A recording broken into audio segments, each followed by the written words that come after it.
Hello and welcome to vlog number 57. Thanks for stopping by, and I do really hope that you enjoy this video.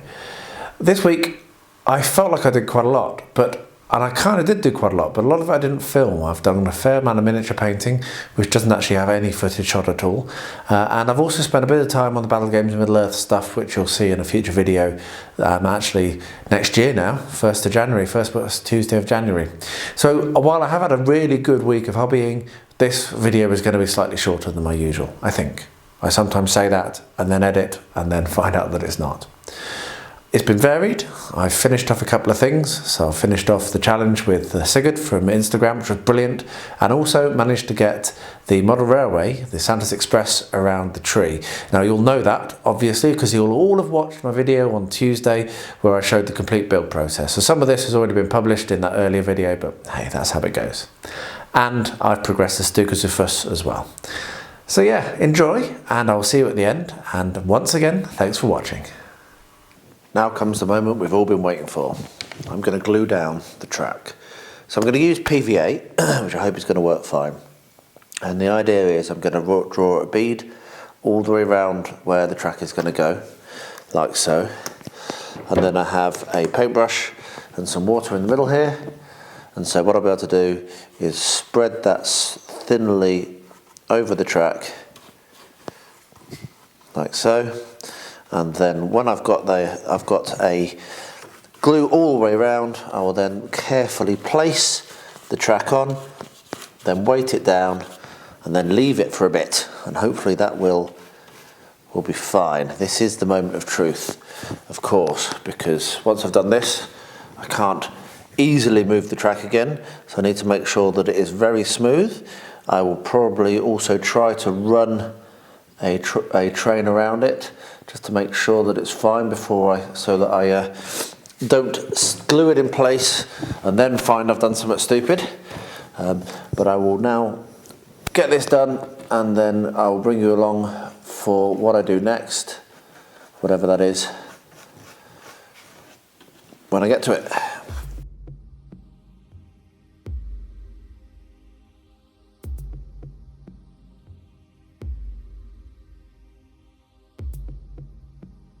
That gluing experiment really hasn't worked, and I'm pretty sure that there'll have been experienced model railway people shouting at the screen saying, "Why are you trying to glue it? It's not going to work."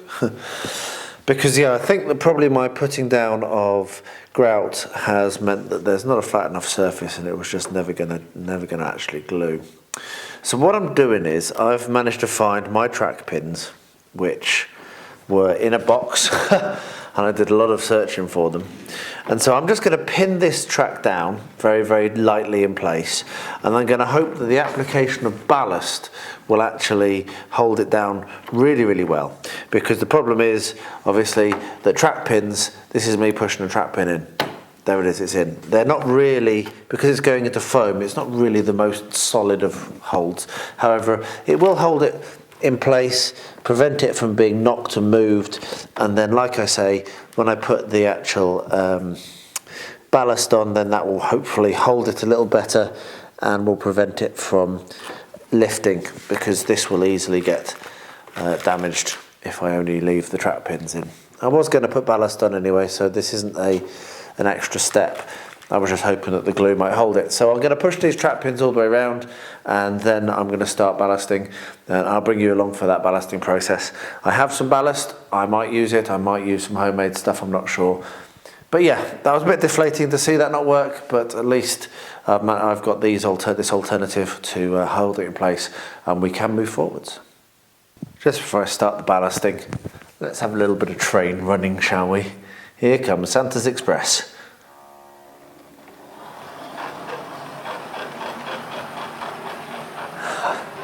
It works, nice and slow. Fantastic. There it is, taking the toys to the kids, and with Santa's sleigh in transit.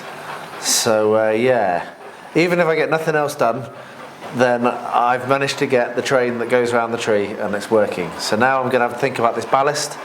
Woohoo! There we are. It's a little noisy, but it's okay. That's brilliant. So yeah, now I'm going to have to think about the ballast and work out how I'm going to do that, and if I'm going to leave it and not risk damaging it before this Christmas within a rush, because I'm very, very pleased that that is now working. So I've just had a little bit of time and I've decided to spend it down at the painting bench, which has been a really good decision, because what I've managed to do is a second coat of skin. Let me just point the camera, point the light. A second coat of the skin coat on each of the Braves, the 4 young Braves, and the cat and the champion and the leader. And also I've just got their hair painted as well.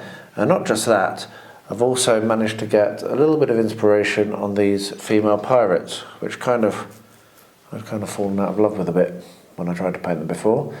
But I've dragged myself back. This is currently my favourite, with shades of green. Very, very pleased with how she's looking. So anyway, it's nice to get some painting.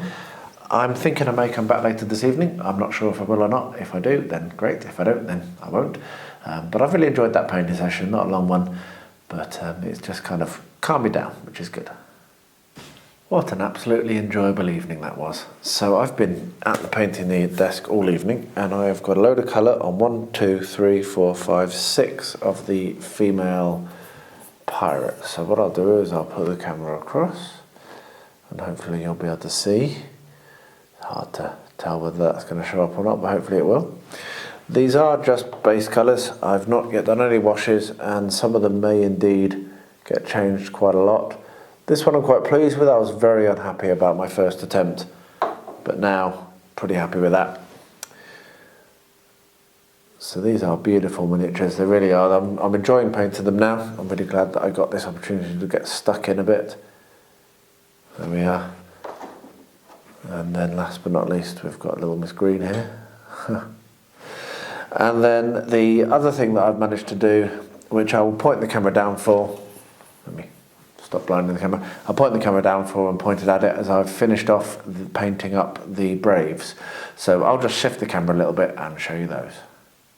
So there you are. These are done bar the washes, which I will do tomorrow. And again, I'm really, really pleased with how these are looking. I've painted the bases as well, not the rims yet. But yeah, I'm very, very pleased with how these have come out. Again, same as with the other ones I painted for Blood and Plunder, I followed a picture very closely, and I'm really pleased that I did that because they do look great. So these are the young Braves, and with the other miniatures I now have enough for my diorama. So that's brilliant because I want to finish that tomorrow. And this is the last thing I had to do, was just get the miniatures ready. So tomorrow morning I'll wash these, and maybe paint the rims, and then I will get them onto the diorama and take some pictures. So very, very pleased about that. There we are, a really enjoyable painting session.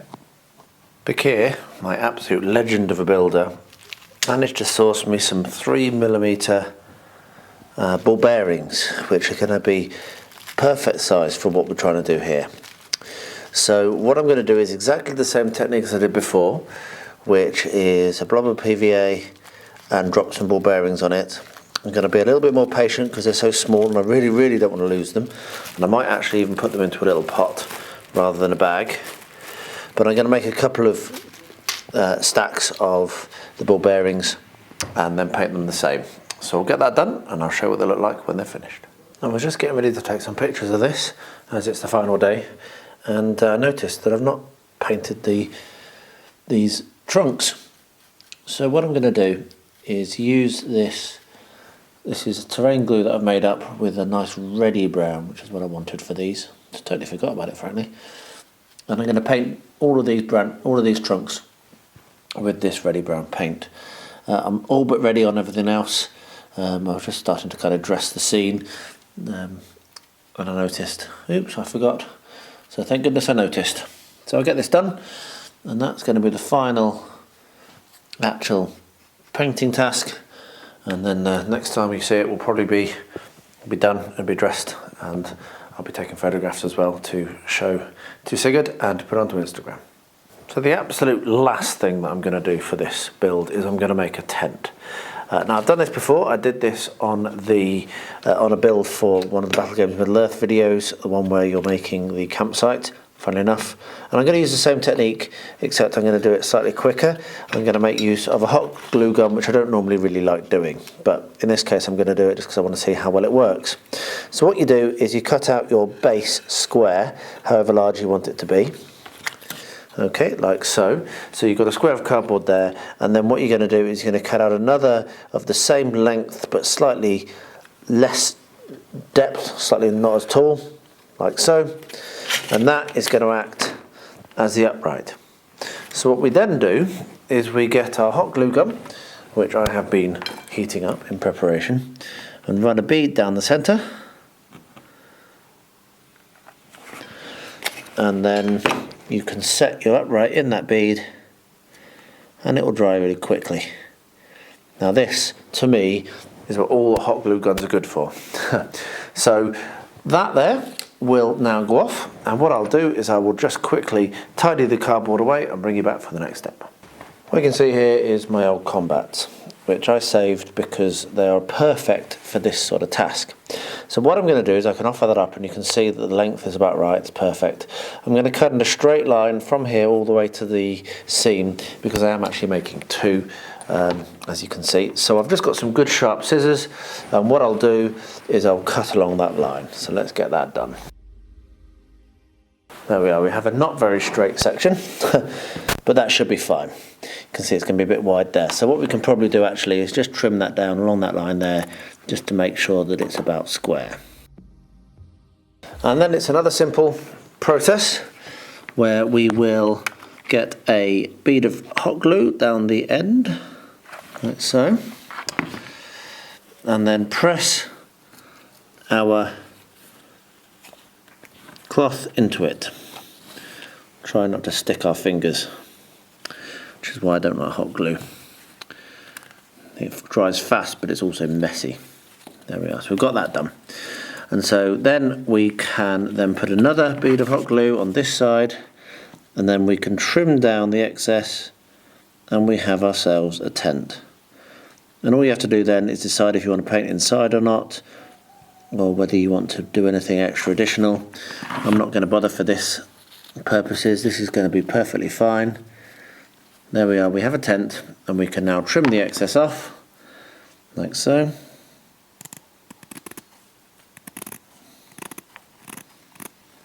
A little bit of paint inside, and it'll be fine. It's a bit wonky in places, but that's fine. It's supposed to be an army tent. It's not supposed to look like it's been put up by a Boy Scout. There we are. We have one tent which can go onto the diorama. So I will now cut and glue the next one, and then they can go on, and then we really are done. Another new project. So what is this all about?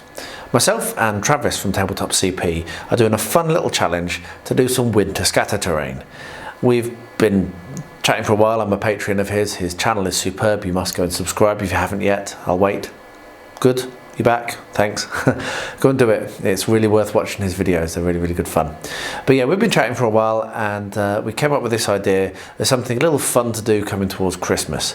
So the idea is 6 pieces of scatter terrain each, and we'll aim to publish the completed projects on Christmas Day. Yes, actually on Christmas Day, so that you all can enjoy it while you're recovering from your over festive season, and hopefully this will give 2020 something of a bit of a boost. So let's have a look and see what I'm going to do. I think I know what he's doing, but we'll see that he's going to be doing vlogs as well, so you can follow on his channel how his progress is going. And obviously my regular weekly vlogs will contain my updates like this, and I'll also be bundling it together into that video on the 25th. There will also be a couple of live streams, so watch out for those. One of them will be just on Travis's channel, I think maybe even behind the Patreon wall, so you'll have to Patreon if you want to watch that. But the other one will be shared to the wider community and will be on my channel as well as his. So yes, this is all about a lot of a learning curve. I've not done winter terrain very much at all, and I've never done a live stream. So yeah, great stuff. So anyway, let's point the camera down and I'll show you what my plans are. When we first started talking about this, I thought, you know what, I need to get some ideas. And I went on to Google, which is what you do, and I saw a picture of this book and I thought, hang on a minute, I've got that. And you know what, I did. So I was able to dig this out, which is a fantastic book by Pat Smith for winter wargaming, which is exactly the subject we need. And I've had a flick through, and I think I've come up with a couple of ideas that I can use to do some good winter terrain following the instructions in this book. As I say, I'm not a winter terrain specialist. I'm showing you how I do it. I'm certainly not trying to pretend to be a specialist here, but hopefully this might help if you're looking at doing something similar. So first of all, I've been looking at this log barricade and bunker defences. So this is going to be a little bit closer to what I normally do. If you watch the channel, I'll probably make one or two of these, and I might make them in a slightly different pattern. So this one here has got, don't know how well you can see it, but this one here has got wooden boards, and this one here is made of logs. So yeah, we'll have a play around with that, and there'll be a lot of fun to do with the making it look snowy. So that'll be a couple of my scatter terrain pieces. And I also think I might have a pack gun, which I might be able to make as well as part of this and put into the emplacements. That'd be pretty cool. The second thing I'm going to do is a frozen pond and lake. This is just for fun because I want to learn how to do it, and I think it will look really good, and it'll be and it'll also just be quite a cool, hopefully quick project to build. The final one that I've decided on now, and there may be more I do, I may pick some more up through the month, is I'm going to be winterizing some buildings. Now I have these from Sarissa, and here is the one that I'm going to winterize. These are 172 scale, they're 20mm buildings, and I've already put them on a terrain tile system base, so I might even end up building the pond and building the bunkers on my Sarissa terrain tile system. That might make a lot of sense, to be honest. But anyway, there we are. So that's going to be winterized using the techniques that he describes in this book. So hopefully this is going to be fun. Hopefully you'll enjoy this video. Hopefully you'll maybe join in and maybe build some winterized terrain yourself, and let us see it somehow. I'm not sure how, we'll work that out. We are going to be potentially doing updates on Facebook and on Instagram, and we'll come up with a hashtag, and I'll make sure that that is publicised so that you can follow along if you want to see, and if you want to build your own, you can join in as well. So let's get making.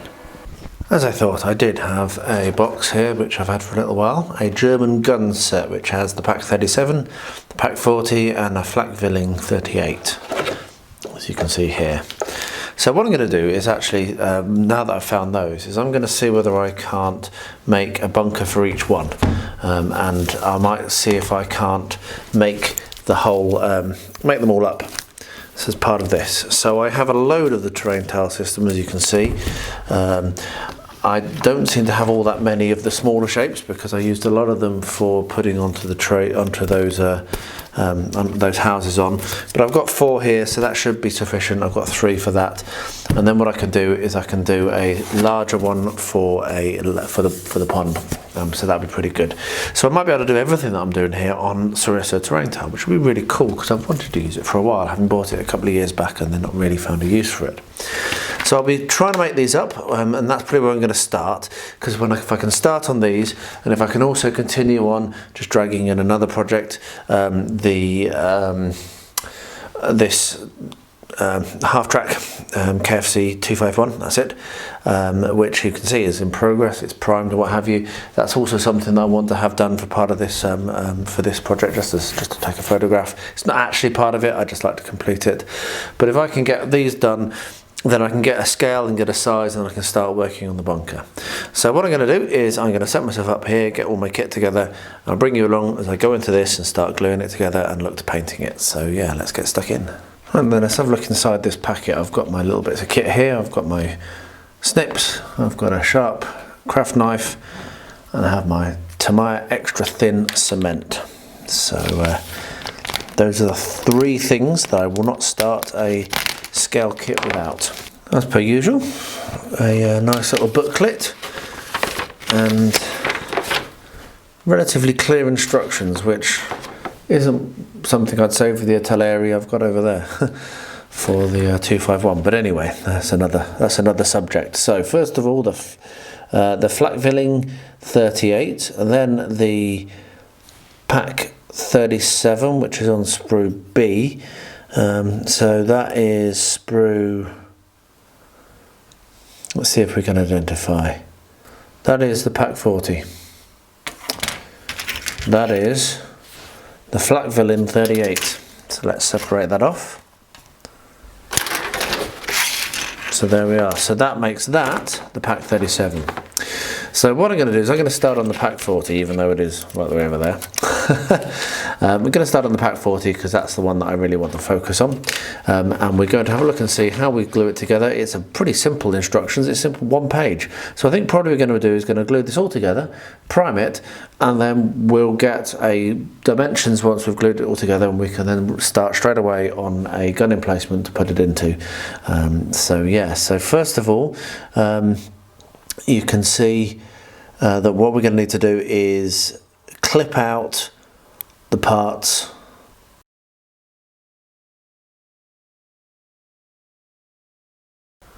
So what I'm going to do is I'm going to do the Pak 40. So first of all, I'm going to go ahead with the sprue and I'm going to clip out the parts I think I'm going to need. And looking at this, it's not really going to work very well with the camera running. So what I'll do is I'll get some stuff done, and then I'll bring you along and show you where I'm up to. But you'll just be subjected to a lot of me going, if I try to run the camera the whole time. So this is the sprue I'm going to be working on. This is all the instructions I've got. I've got some instructions back here actually, that's good. 1, 2, so that's the first one, and that's the second one. Okay, I'm a little bit confused. I'm going to dig into this, and I'll bring you back when I've done a little bit more research and when I know what I'm doing, and then yeah, we'll build this together. I worked out the confusion. I was looking at the wrong page. So the number 2 that I was referring to was actually to the previous gun. So I've made one of the little figures, and now I'm working on the actual gun, and I might regret for trying to film this, but I'm so impressed with the actual build that I wanted to show you. So it's designed so that the barrel can continue to move, which I'm going to keep trying to do. So what you've got is you've got just in here you've got a little hole, and you've got one on the other side as well, and you've got 2 parts that actually glue together just along the bottom edge here, just down here.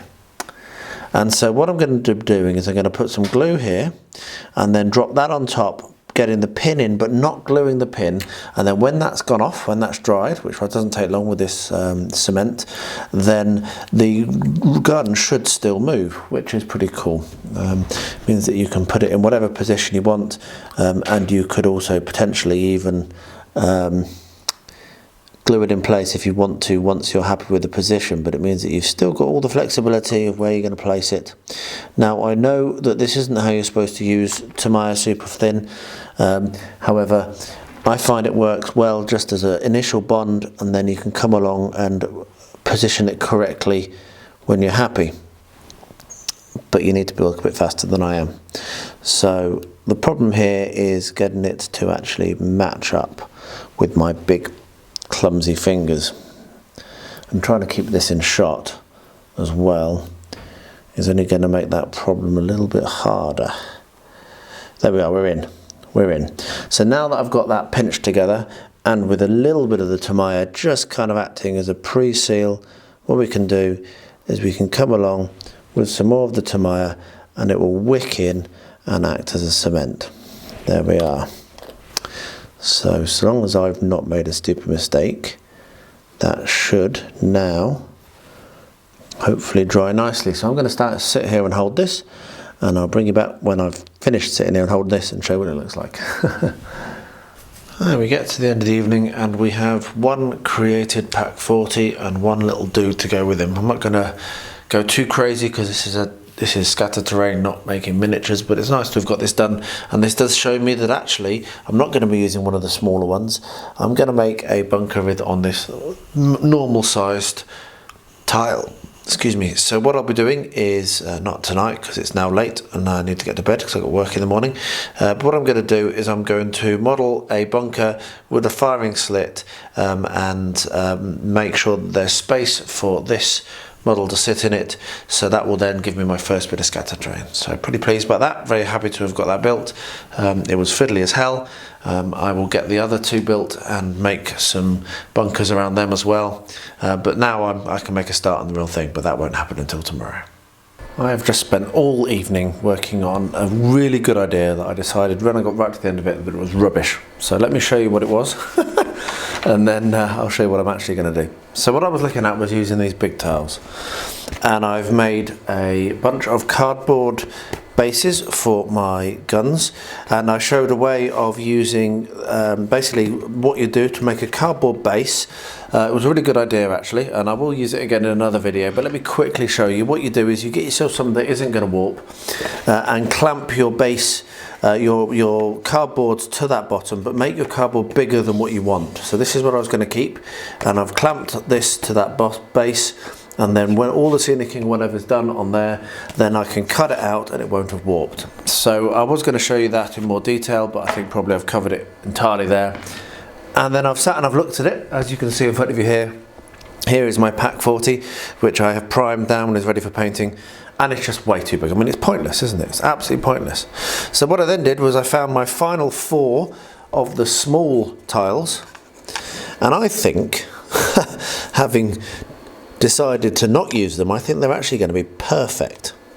Now what it is going to mean is that I'm going to glue the gun actually to the base, so I'm not going to need to fanny around as much. I was going to do swappable out. I was going to have a this area here was going to be left, and I was going to make a base that had the gun glued to it and a base that didn't, and then I'd be able to swap it in and out, all out the window. So we're going to make our, get rid of them, they're not going to be wasted, but I now only have none of these little ones left, so I've actually just this second placed an order with Sarissa for some more because they are very useful. So what we're going to do is we're going to work on this base, and never mind about the waste of time, that is much better, I think you'll agree. So let's gather some materials together, and then let's get started on making this bunker for my Pack 40.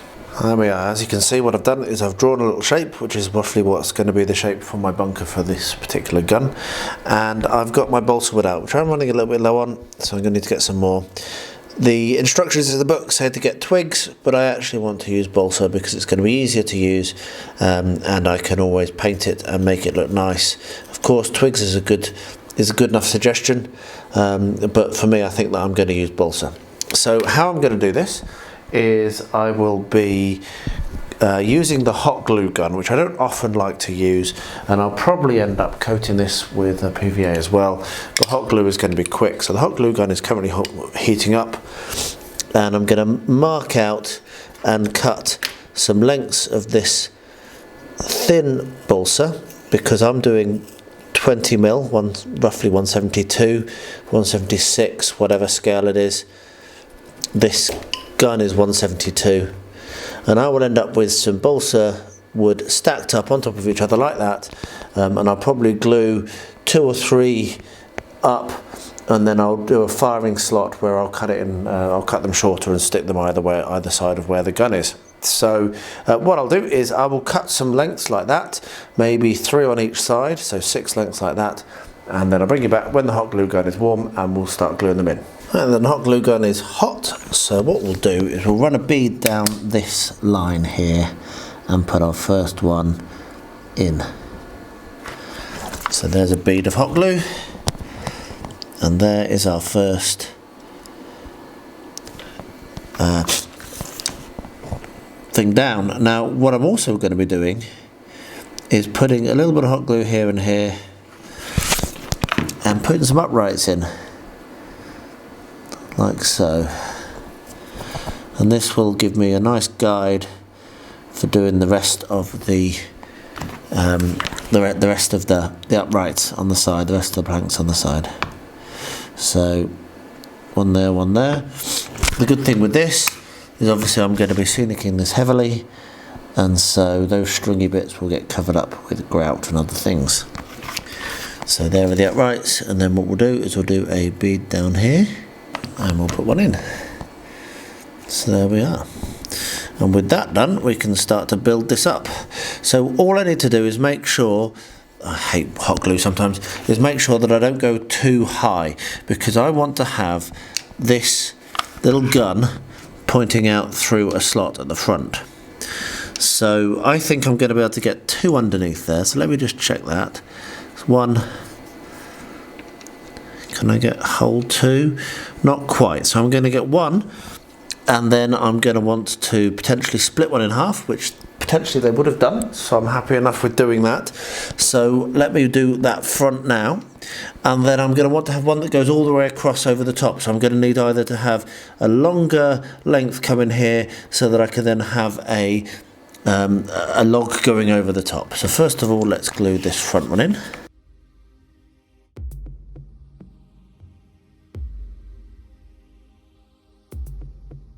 Well, there we are. Messy with all the hot glue, which as I said before, I really don't like. But I think that's going to look really nice. That's a really, really cool little bunker. And the gun, which I will paint up in the morning, so that it is done and ready and can be glued in place as soon as I'm ready, will fit through in there very nicely with its muzzle protruding. So it has a bit of a kind of like traverse. And what I might end up doing, actually, let me actually drop the camera down a little bit so you can see a little bit better. So as you can see, there's not actually all that much protection at the front. So what I think I need to do is put 3 or 4 more of these uprights in place along the front. So I'll get that done now. I'll measure up in the same way, glue them in place, and then I'll bring you along when I come to the next stage, which is going to be painting. Next step for this, now this is nicely dried, is to do the base. So to put a base coat and have that kind of texture being put down. And I'm going to do that with grout and sand and PVA mix, which I use quite a lot in a lot of my builds. So you've probably seen this before, but I'll quickly show you if you haven't, if you're new to the channel. What I do is I take a spoonful, and I do this just based on guesswork, of the grout. I then have some sand, which I'll just open the bucket. Makes a bit of a noise. Have some sand that I picked up from the back bank. So it is literally just sand for the back bank. And I put an equal amount of sand and grout together in there. What I then do is get some PVA glue and mix it. So I'll pop about an equal amount of PVA glue as well, actually, funnily enough. So it's about 1 to 1 to 1 of PVA glue, of grout, I'm using brown in this case, and of the sand, which is very, very fine. It's almost like dust. And what I then do is I put a very small amount of water in, not very much at all. You don't want to overload it. I might even have put too much in there in my haste. And then you start stirring. And as I always say when I'm doing this section of my videos, this stuff doesn't want to mix, as you can see. It's just trying to stay apart. It's trying not to combine. But with the sand in there and with the PVA, it's actually a little easier. If you try and do this without that, it's harder. So just keep going, and eventually it will combine. Now, yes, as I thought, I slurped a little bit too much water in there, so I'm going to need to add some more grout and some more sand, but that's fine because I do actually have something else that I want to do with this as well, so it won't be wasted. So I think about the same amount again of each, and obviously a little bit more PVA as well, and then mix that up as well. You can see it doesn't take very long, but you don't want it to be too sloppy. That was far, far too loose. You want it to be looking a little bit more like this. Right, there we are. That's the consistency that we're looking for. It should move, but not be runny. So what we now do is we've got ourselves a brush, and you want a brush that you don't care about too much. It shouldn't be one of your special brushes, because this stuff does get everywhere. It's pretty nasty, and obviously you don't want to ruin a nice brush. But you do literally just paint it on, and it is as easy as that. So what I'll do is I'm going to cover the whole of the base of this with this, and you can see the texture is really nice. It really works well. So I'm going to paint the base of this with the grout mixture, and then I'll leave it to dry. And I might even paint the whole thing, including the wood, and we can sort out the colours. This will just give it a texture, fill in the gaps a bit, make it a little bit more knackered looking and old, because this is clearly a prepared position. They've probably been there a while. Don't put it on too thick, it might cause warping, but you can see already you're getting a really nice kind of texture that you could use gloss paint on and turn into mud or what have you. I'll stop rambling and get this done. And there we are, that's done. So the good thing with this is that it does actually dry quite quickly if you leave it in the air. But if you put some cling film over the top of that bowl, that will stay good for a good day or two. What I'll do is I'll quickly zoom in so you can see a little bit more in the detail of how that texture is. And that's looking really, really nice. So I'll let that to dry and then I'll come back for the next step, which will be dry brushing, and then we'll be adding details, and then it's nearly done. That's a really, really quick build. And what I'll do is I will start preparing my next bit of scatter terrain for this particular project. The next thing I'm going to be working on is winterizing the buildings, and I'm going to follow the instructions relatively closely, though obviously I may do a few things differently, as I often do. So what they suggest is with MDF buildings, upgrade them a little by filling in any visible joins with tile grout. Now I have some tile grout obviously, which I've just mixed up, which I can use, but I've also got some wood filler, so I'm going to try out the wood filler, and if it doesn't work then I'll have learned something, and I can always, I've got other buildings as well that I can always use and try the tile grout on, and I will be coming across with more tile grout anyway once this is done, because that's the next step. So what I'll do is I've got a little spatula, as you can see, and I'm just going to come along, and this is literally polyfiller, which I've had for a little while, so it's a little bit gloopy, but we're just going to come along and fill those little gaps. So I'll get this done, pop some music on or turn the camera off, one of the two, but I'm only doing the one building at this stage, so it's not going to take very long for me to just do this. As you can see, I've already done one side, so I'll get that done, and then we'll look at the next step, which will probably have to wait until this has dried, which won't take long, so it might be this evening, but I'll get on with that. Well, there we are, that's sealed up those gaps. So what I'll do is I'll let that dry, and then I'll bring you back for the next step when I get to it.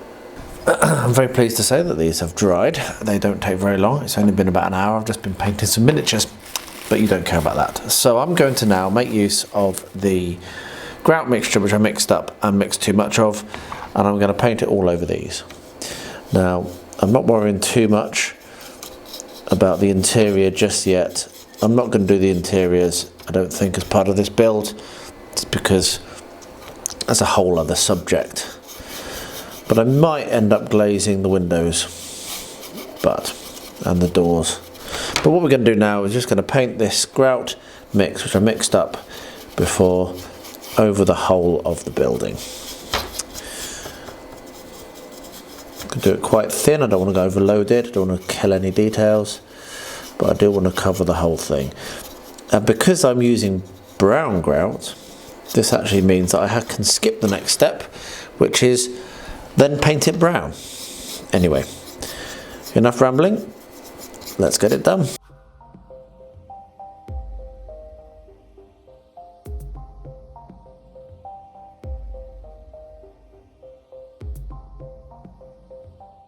There we are, and I have loads left over, so I'll save that again with the cling film and use it for another part of this project.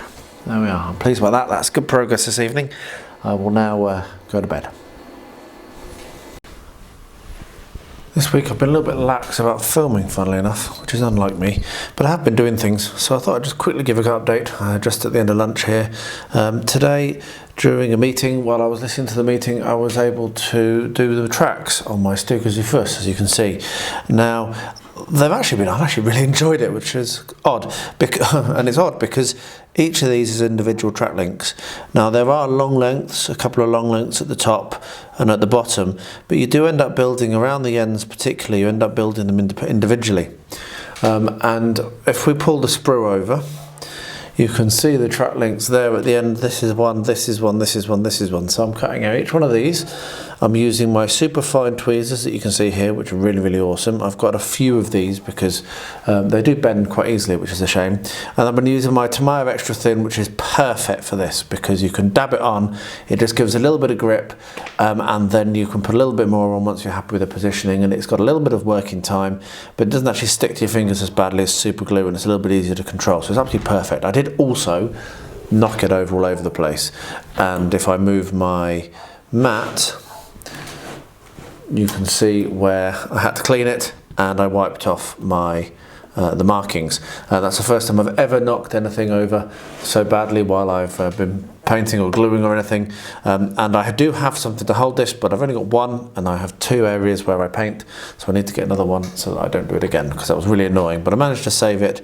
I've still got lots left. Fortunately, it didn't all go everywhere. Well, it did go everywhere, but I didn't lose it all. So anyway, I've been making quite a bit of progress on the Stuka Zufus. I'm now working on the other side. As you can see, the 2 lengths on the bottom have been glued on, and the next thing that I'm going to be doing is I'm going to be coming around the front with the individual track placement. So what I thought I'd do is just leave the camera running a little bit. I'm not sure how well this is going to work. If it doesn't work, then you won't see very much of this footage, but I'll do my best to stay in shot and show you how I go about doing this. So I'll probably pop some music on if I stop talking, because I do end up concentrating quite a lot doing this. It's very, very fiddly. So anyway, what we have is we have to get, so we're going to get a number 2, sorry, these are the number 2s. So let's start cutting these out. So what I'm doing is one at a time, and I'll only do one of these on camera because otherwise it will be very tedious. So we get one out, and then what we need to do is we need to clean it up. So I get my knife and just take the little bits of extra sprue that have been left behind off with my knife, and this is where you need a very fine, sharp knife. Okay, so we've cleaned that up. What I then do is I then drop a little bit of the Tamiya glue where I'm aiming for, which is between those 2 spikes as it happens. And what I'm then doing is taking my track link. This is much harder because I'm trying to film it, stay in shot, and just drop it in place and then straighten it up. Now that's not gone in straight because of trying to stay in shot, so hopefully I am still in shot because I'm not looking. There we are. That is now in place. Fiddly, as you can see, but not impossible, and if I can do it, frankly anyone can. Dropped it. I don't think that my Tamiya went in the right place, so let me put a little bit more in. I just need it to be enough to hold it in place. This is not the final glue, hasten to add. That's better.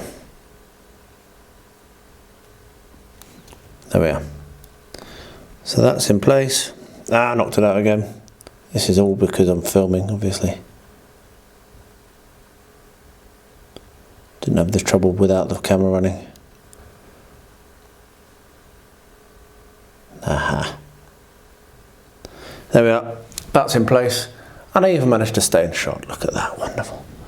So I'm now going to do that slowly but surely. I probably won't finish this today, but I'll build the tracks all the way around the end, all the way along the back and round to the front, and then that's going to start to look a little bit more like a KFC 251, which is what it is. So yeah, I have been making progress. The bunker for my Pak 40 is coming on nicely, so what I'm going to do now is something a little different. I'm going to do a kind of trench system kind of thing, or a dug-in bank for people, for our soldiers to be in. So what I've got here is one of the wider terrain tile systems. Funnily enough, again, this is the final one of this size I've got. I've got more coming now though, and I've got some leftover foam, as you can see, some leftover XPS.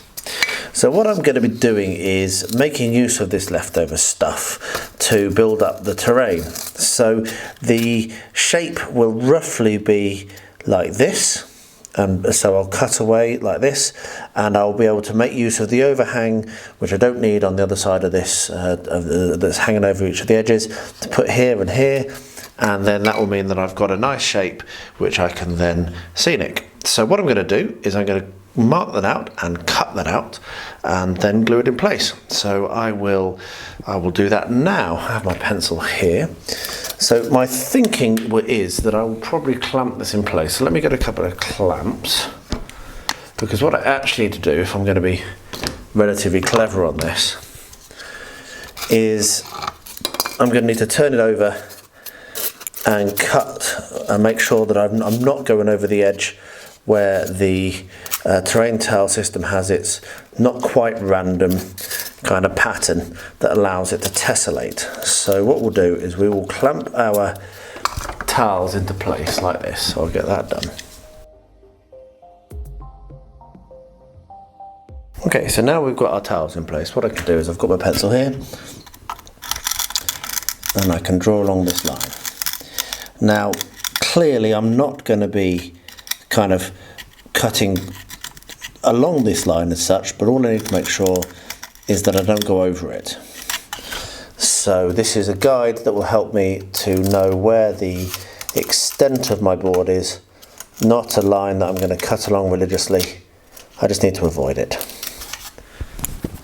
Okay, so that's that. And what we'll do now is we'll just roughly mark out the inner one as well. So with that done, I can take my clamps off and we can now start to actually carve out the extent of what we want. So you can see actually it's, on this one it pretty much doesn't matter, but on these ones it matters a little bit. So probably what I need to do, well what I should have done is actually marked which was going to be which. So the way to do that very quickly and simply is draw lines so that they have to match up, and then you can get them back like that. So this is straight and this is diagonal, and that way I know the orientation. So what I'm going to do now, I'll turn the camera off because it doesn't make a very nice sound. What I'm going to do now is I'm going to trim down there, do the same technique on the bottom, so make sure I get it right there, and then I will draw and I'll carve out the shape, and I'll bring it back when that's done and when I'm about to glue.